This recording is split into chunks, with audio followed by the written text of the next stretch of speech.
సామాన్లు అందుకుంటా.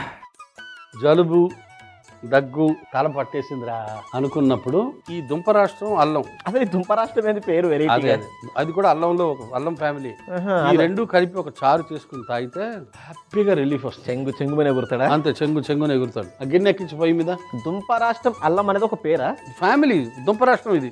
ఇక చూడు, ఇది అల్లం రా, కుడి ఎడంగా ఎలా ఉంది, ఇది దుంప రాష్ట్రం. రెండు చూడడానికి ఒకేలా ఉన్నాయి. ఇది దుంప రాష్ట్రం, కరెక్ట్. ఇది అల్లం. ఇప్పుడు ఈ రాష్ట్రంలో జనాలు ఉంటారా? అంతే, బాగా చెప్పేవాళ్ళే. కానీ ఇప్పుడు తెలంగాణ రాష్ట్రంలో ఉంటారు, ఆంధ్ర రాష్ట్రంలో ఉంటారు, తమిళనాడు రాష్ట్రంలో ఉంటాడు, కర్ణాటక రాష్ట్రంలో ఉన్నప్పుడు దుంప రాష్ట్రంలో జనాలు ఎందుకు ఉండరు? కత్తి పెట్టి కోస్తే తెలుస్తుందిరా, ఇందులో ఉంటారేమో, మన కళ్ళకి కనబడదురా, ఉండొచ్చేమో. సరే, మనం అయితే వంట చేసుకుంటాం. జనాభా ఎంత, దాని రాజధాని ఏంటి, యువత ఎంత, అవన్నీ డీటెయిల్స్ చెప్పు. నేల విస్తీర్ణం ఎంత, నైసర్గికం కావాలిగా. గిన్నె ఎక్కించు. సరే, నేను కమిటీ వేస్తా లేరా, వాళ్ళు కనుక్కొని చెప్తారు. నీకు కూడా తెలియదు అయితే. Don't worry. నువ్వు కమిటీ పెట్టుడు కాదు కానీ మా ఫ్రెండ్ గారు పెట్టిన కండిషన్ ఏందో చెప్పు చాలు. అమ్మాయితో రీల్స్ చేద్దాం లేదు అని ఉంటాడు, అమ్మాయి క్యాన్సిల్ అని ఉంటాడు. రీల్స్ అంటే వాడు పాపం అమ్మాయికి నచ్చంది ఏ పని చేయడు. సోషల్ మీడియా గురించి ఏ అబ్జెక్షన్ పెట్టలేడు. బంగారు కొండ. మరి ఏమనుకున్నావు? ఒక అరజగ్గు నీళ్ళు,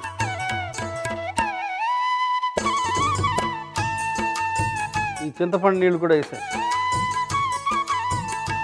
చింతపండు నీళ్ళు పోయాలనా? అంటే ఎంత చింతపండు అన్ని నీళ్ళు పోపించినావు.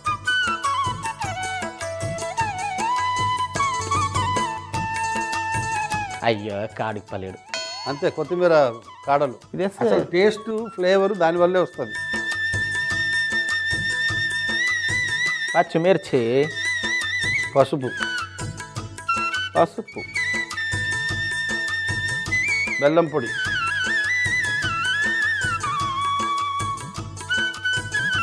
కొంచెం కల్లుప్పు.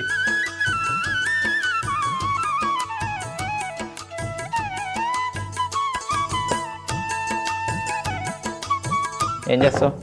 ఏంటిది? దుంప రాష్ట్రం అల్లం. దుంప రాష్ట్రం అల్లం.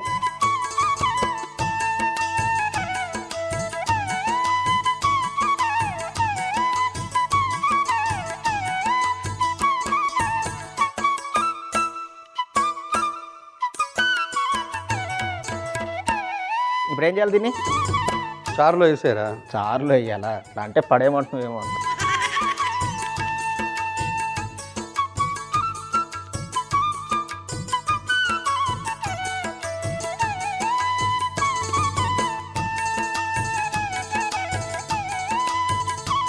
ఇప్పుడు ఏం చేయమంటావు? ఏం లేదు, ఫ్రైయింగ్ ప్యాన్ ఎక్కించు. Frying pan.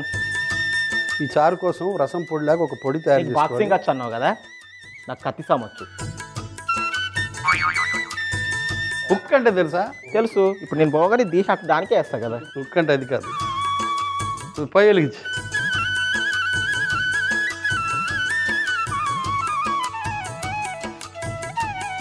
ఈ పొడికి ఫస్ట్ మనం ఏం చేస్తామంటే మిరియాలు,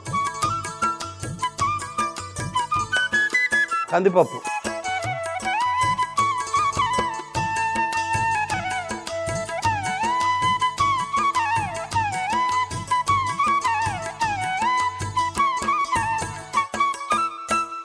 ధనియాలు, జీలకర్ర. ఆహా, నాకు ఇక్కడ నుంచి ఎంత మంచి సువాసన వస్తుంది తెలుసా? ధనియాలు, జీలకర్ర, ఎండుమిర్చి.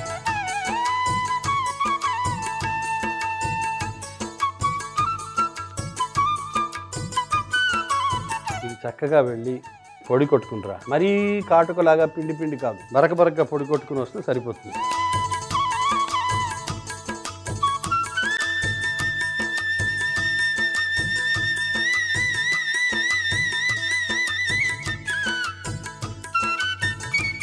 వెళ్ళి ఆ పెళ్లి కొడుకుతో ఒకసారి బాతకాన్ని కొడుతూ ఇది కొంచెం ఆరిన తర్వాత పొడి చేసుకుంటా. బాతకాన్ని కాదు, బరకబరకగా పొడి కొట్టుకుంటా. ఆ కండిషన్ ఏదో తెలుసుకో. కండిషన్ ఏమై ఉంటుంది ఆలోచించు, వస్తా. మన ఇద్దరం వేరువేరుగా సినిమాలకు వెళ్దాం అని ఉంటాడా? నీకు ఇంగ్లీష్ సినిమాలు ఇష్టం, నాకు హిందీ సినిమా ఇష్టం. నీకు హిందీ సినిమా ఇష్టం, నాకు తెలుగు సినిమా ఇష్టం. అడ్డు చెప్పనోడు సినిమాలకు అడ్డు చెప్తాడా? నాకు తెలుగు సినిమాలు ఇష్టం, నీకు ఇంగ్లీష్ సినిమాలు ఇష్టం. నాకు ఇంగ్లీష్ సినిమాలు ఇష్టం, నీకు హిందీ సినిమాలు ఇష్టం. ఇష్టాల దగ్గర ఏమైనా తేడా వచ్చింటుందా? అబ్బాయి ఏ కండిషన్ పెడితే అమ్మాయి వద్దని ఉంటుందో పెళ్లికి నీకేమైనా తెలుసా? తోబా తోబా తోబా తోబా తోబా తోబా తో గులగులు అవుతుందా? లేదురా, ఆలోచిస్తున్నాను. నువ్వు ఆలోచిస్తున్నావా? ఏమైనా నచ్చిందా? ఏమైనా తట్టిందా? బ్రహ్మాండంగా. ఏం తట్టింది చెప్పు. ఇంట్లో ఉన్నప్పుడు మేకప్ వేసుకోకూడదు అని ఉంటాడు. మంచి ఐడియాని. కాకపోతే మా వాడు అసలు ఏం పట్టించుకోడు. అమ్మాయిని న్యాచురల్ గానే నచ్చాడు. మామగారి ఖర్చుతో వరల్డ్ టూర్ చేయించాలి అని ఉంటాడు. వీడు ఆల్రెడీ వాడు మొత్తం చుట్టేసి వచ్చిండు. వీడు మళ్ళీ చూడాల్సిన అవసరం లేదు కానీ ఈ దానికి ఇట్లా గోకుడు మళ్ళా. సరే ఏదో ఒకటి ఆలోచించాము. వెయ్యి పొడి వేసి ఇందులో వేసాలా? ఎస్. ఇలా ఇక్కడ దాకా నీళ్ళు పోసిన, ఈ గ్యాప్ లో తాగేసినాను. కంటి చూపుతో తాగేస్తా. వెయ్యిరా.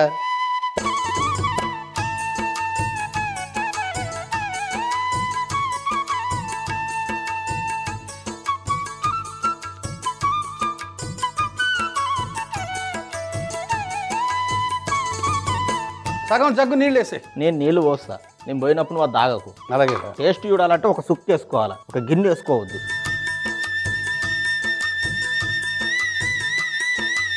అక్కడ నొరగ రాగానే పొయ్యి కట్టేయాలి మనం. దురగ రావాలన్నా అంతే. బట్టలు ఉతుకుతుందా లోపల? బట్టలు ఉతుకుతుంది. పొయ్యి వెలిగించరా. అదే ఐడియాలు వస్తారా నీకు నిజంగా. ఒక 4 చెంచాల నెయ్యి వేయి.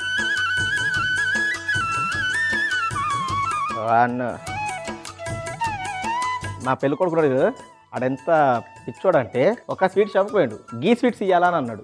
గీ స్వీట్స్ వద్దు, గా స్వీట్స్ ఇవ్వని అన్నాడు. ఏమనుకోవాలండి.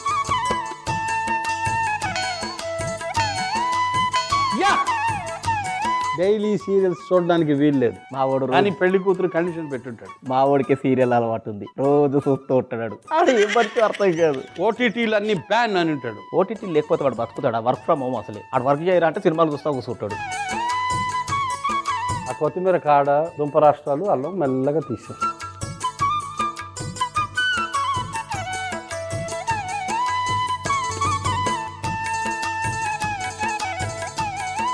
పచ్చిమిర్చి రాకూడదురా. మళ్ళీ తీసేద్దాం, చెంచాతో వేసేద్దాం వెనక్కి. ఒక్కోడివి చేసే పని చాలా కష్టంగా చేపిస్తాడు.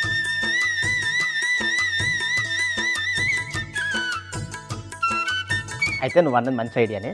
లాస్ట్కి మళ్ళీ మిరపకాయలు వేసేస్తాను.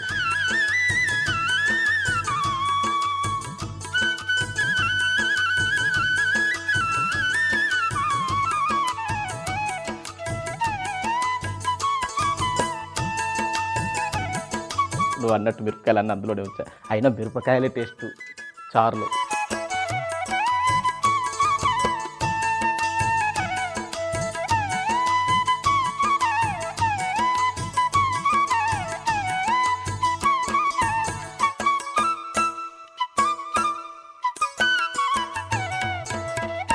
ఆవాలు, ఇంగువ, పొడి కట్టేసి, కరివేపాకు. ఎండు మిరపకాయలు వేయాల్సింది కాదు, పచ్చిమిర్చి ఉంది కదరా అందులో దుంప రాష్ట్రం విపరీతమైన ఘాటు. మళ్ళీ ఎండు మిరపకాయలు. సరే, మనుషులు తాగేటట్టు ఉండొద్దు. ఆ శబ్దానికే కడుపు నిండిపోతుంది బాబాయ్. పెట్టెదొర గంగాలము పొయ్యి ముందర, వేసేదము కొత్తిమీర పైనుంచి కాస్త.